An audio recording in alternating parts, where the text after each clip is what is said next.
The Seattle Seahawks fall to the Green Bay Packers 19-15 in their final preseason action here before we start up here in a couple weeks and these games start to actually count. The Seahawks gave the Packers all they could handle through 4 quarters of play and took it right up to the edge there where Holton Ahlers was trying a 2-minute drive and got him right near the goal line at the end. Just couldn't quite seal the deal as the Packers were able to pick the ball off at the end and come away with the victory. This one coming into you kind of thought was going to be hard for our Seattle Seahawks to come away with the win, as the Packers the previous week in their second preseason game, one in which they were trying to have their starters play a good amount of the time, saw that preseason game cut short due to the player being taken out on the stretcher and them just straight canceling the game. That meant the Packers were going to run their ones in this game, in a game where you're going to be starting out mainly your twos. And then as you went through the game, their twos were going to play against your threes. So you were going to be a little bit behind it as far as them having that advantage over you. And considering that, I think our Seattle Seahawks team held up pretty darn well. The defense had its moments there with the run game where it was able to make some hay. And then for the most part, I would say this defense was able to stop the run. Yes, 164 yards looks bad on paper when it comes to the Green Bay Packers and what they got done today, but it took them 45 rushing attempts to get up to that 164 yards. They averaged only 3.6 yards per carry, which is a defense. If you look at that base bottom line number, you say, we feel pretty good about our effort defensively to stop the run when that is the case. The reason they had as many attempts as they did was that you were not able to get this Green Bay Packer team off the field on third down. They were 9 for 18 on third downs today, and a lot of that was on the back of the Seahawks running vanilla coverages. I'm not going to knock this, but I think it's something worth just kind of paying attention to in this preseason, especially this game, in drawing too many conclusions about this team, especially as far as the schematics are concerned. This team has run offensively and defensively throughout this preseason, basically vanilla game plans. You're seeing a lot of soft zones and deep zone drops into coverage. You were seeing that on third downs in this game, even in third downs where it might be a 3rd and 4 and 3rd and 5, but you're seeing the corners dropping with depth points post-snap. Nobody was really running tightly in the coverage, which was then opening up the door for the backers to be able to then convert those third downs over and over and over again. And Jordan Love wasn't trying to push the ball up the field when he was playing in this game. He was going to take those dink and dunks and take the first downs and call it a game. So I won't take too much away from what was going on in the run game. Overall, throughout this preseason, the Seahawks defense has been improved in the run game. Still something to pay attention to for this upcoming year, as it does potentially make a weakness. Still something to pay attention to as a position that the Seahawks can upgrade here, especially around this cut down day that's going to happen on Tuesday, where you're going to have upwards of about 1,400 players hit the open market. Maybe a guy that can help them along that defensive line. Though I will say, go tell. The defensive lineman that nobody's really thinking has a chance to make the roster here was very active down on the defensive line today. He was all over the place, kind of almost start to finish down there on that line, looking really good as a run stuffer there from the zero tech. Maybe a guy that will make this roster with Cameron Young struggling to come back from an injury, the 4th round pick from your Seattle Seahawks. Michael Jackson also had himself a real tough day on the outside. This coming off the real poor performance against the Cowboys last week, and it was even worse this week. Early on, Jordan Love was attacking him on those coverages where he was hitting him underneath on those short little routes, and you're seeing Jackson dropping into bail depth and him hitting the underneath stuff, and you're going, well, there's not a lot Jackson can do about that. He's got to play to depth there, and they're just attacking him there. But then you'll see Jackson then a couple plays later try to jump a route and then get beat over the top, where it was just Jordan Love underthrowing the ball and then Christian Watson just straight dropping the ball, which was the only reason that big deep ball down the field was not complete on Jackson at that point. He gave up a couple of other completions in this game. He just looked out of sorts, including a fade ball down around the end zone on Christian Watson. The guy just does not look good here in this preseason. And this is discouraging because this is coming on the back of Coach Carroll saying he was the most impressive player in minicamp. He was almost dominant, Coach Carroll had said at minicamp, but he's looked even a bit like almost a shell of what he played last year. He wasn't bad last year, but he's looked nowhere near even that performance so far in this training camp. And I have to think that this is going to open things up for Trey Brown to go in there and then take that job, as Trey Brown did look good last week. And strangely, I didn't see a lot of Trey Brown up on the football field this week, which either means Mike Jackson's is cemented in that second place, or maybe already ahead of time the coaching staff saying, no, it's going to be Brown's job. He's won it. He'll be our number 2 corner opposite Tariq Woolen, and we just got to go with it at that point and call it a day. Defensively, there was some good performances, some okay. The linebackers, Ben Burkerve and John Radigan, were fine. Again, in this game, there was a play where I believe Radigan just got beat again in coverage pretty bad, which was tough. But these are back-end linebacker guys, so you're not going to think too much about them. Levi Bell, a guy that I know a lot of people are very interested in seeing about the possibility of him making the roster, managed 4 tackles, 1 tackle for loss. He was a little more active in the run game today, but didn't bring as much pass rush into play. You also had Tariq Smith continuing to flash, which I think is going to make it harder for, at this point, a guy like Levi Bell to make the rosters. I don't think the Seahawks are going to hold on to 6 edges. Tariq Smith was again very active in this game, again looking really good coming back after that injury last year where he missed the whole season last season. He looks like he's going to be pretty embedded now as your 5th edge. So I liked what I saw from him. Jarek Reed, after having a really good first preseason game and then having kind of a meh second game, came back and had a really strong play here. 6 tackles in this game, including 2 tackles for loss from Jarek Reed, doing that from the safety position, which I thought was very encouraging to see from him. He was flashing all over the field again. You really see his speed and his quickness really come to play, really come to bear, and that is really nice to see. Not a lot of other guys I thought flashed too much along this team. It was a team that defensively, it was really about bending all day, but never quite breaking. And boy, they bent low. I mean, it was rubber band bending, but never quite snapping, never quite breaking, always getting rigid at just the right moments. And that was good to see from this defense. They held on strong, even when, again, they're playing first stringers to our second stringers, their second stringers to our third stringers. And yet those guys still really held up on the road in Lambeau at 10 a.m. It's why I come out of this game feeling more encouraged here than anything else. I'm not discouraged, but encouraged.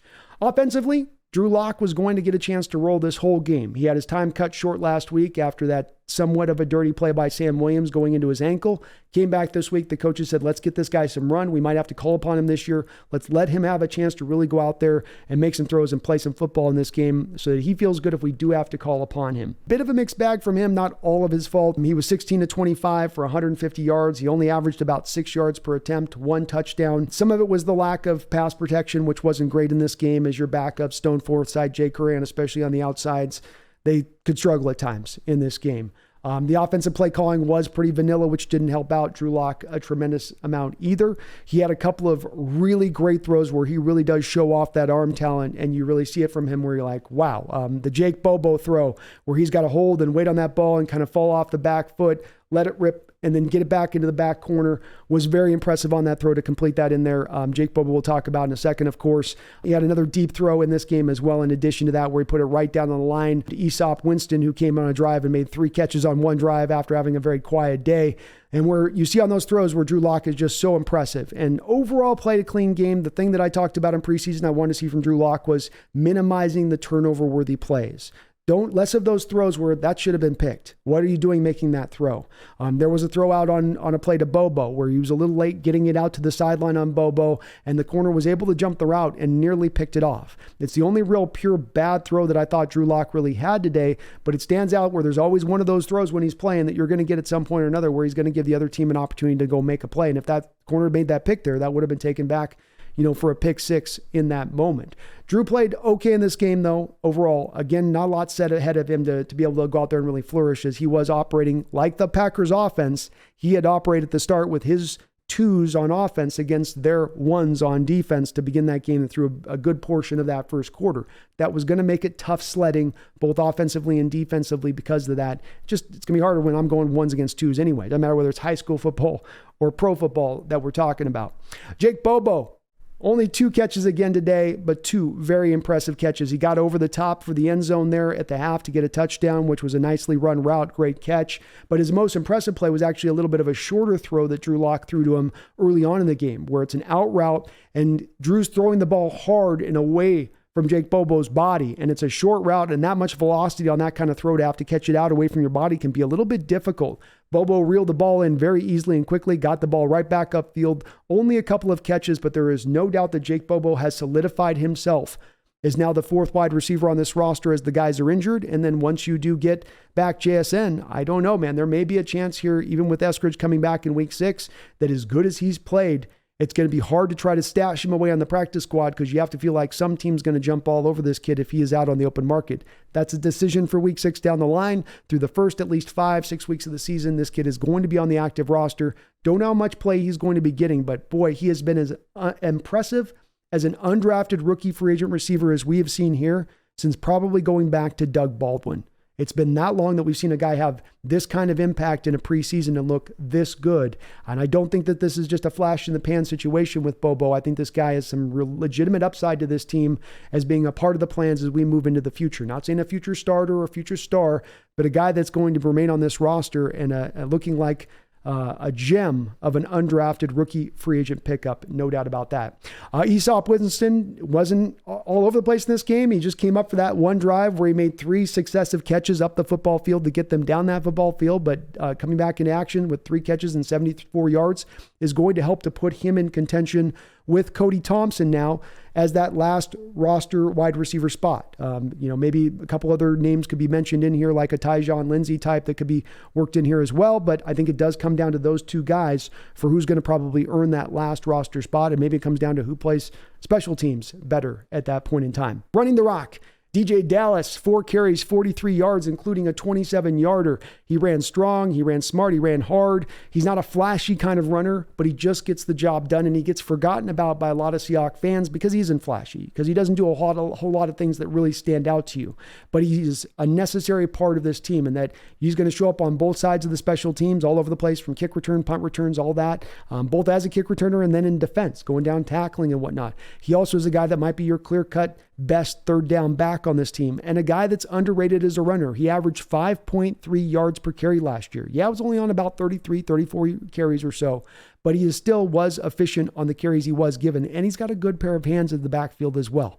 Nice to see him come out and play well. Sadodrick Thompson solidified himself as the number 5 running back on this roster. He is going to be your practice squad running back number 1, and he again ran really well. Only 7 carries, 17 yards. He did have 3 catches for 16 yards, but he ran hard, he ran good. There just wasn't a lot of holes in the ground game on this offensive line throughout the whole course of this preseason. It was what it was. You had some big plays that you were able to bust off in this preseason with Sadodrick, with DJ Dallas, with even Zach Charbonnet busting out a big run. But the consistency of runs and the consistency of opening up holes just wasn't there much here in the preseason. Some of that I come back to wondering if maybe that's a little bit of you just running such a vanilla game plan. For instance, in this game, you didn't run one fly sweep at all during the whole course of the football game. Kind of odd. And I don't think that's going to be how they're going to roll it when we come to the regular season. But I still think Sadodrick has been an impressive player, especially as far as just having a 5th string guy goes on a particular roster. This was a bit of a slog game. You had as an offense, you were not able to find your footing through most of this football game. Everything was kind of out of sorts, a lot of 3 and outs.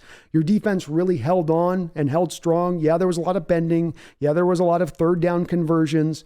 You didn't do a lot of exotic stuff, though. You were making it vanilla, which on top of having their 1s play versus your 2s and their 2s versus your 3s, then you're going to run it vanilla on top of it. That's going to make it tough for your defense to find any kind of success in a football given game, much less keeping a team down to 19 points. As the Seahawks defense was able to do while playing deep into their roster as they truly were. The offensive performance would have been nice to see a little bit better from it, but I don't think that when we come to the regular season, we're going to be looking at our roster going, oh, this is what's holding us back.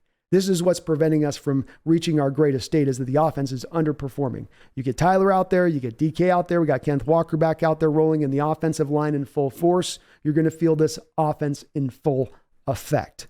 So don't feel too sad about this game, Seahawks fans. It's a bit of a bummer of a loss. It was a little bit of a slog as a game. It was a little bit of a long game to go through at times, but it was a game where you got to still see a lot of the really quality depth that this team does have. You saw flashing from players that you wanted to see flashing from so that could increase and help out the depth a little bit more. And you took this Packer team right up to the edge, right up to the brink as you were playing on the road, 10 a.m., those 1s against your 2s, those 2s against your 3s. So you got to still feel pretty strong about that performance, in my opinion, at the end of the day. Not that there aren't a couple of concerns to walk away from, but this preseason, I think, has gone as great as you could ask it to go. And I think the Seahawks have definitely set the table here for a successful season, and maybe, dare I say, even to push for that division championship and overtake the San Francisco 49ers, who do look like they've got a couple little bit of dings in their particular armor for this upcoming season. My name is Brandon Kane. This is the Hawks Nest. Please hit the like button. Please subscribe. But beyond all that, don't you ever forget, go Hawks.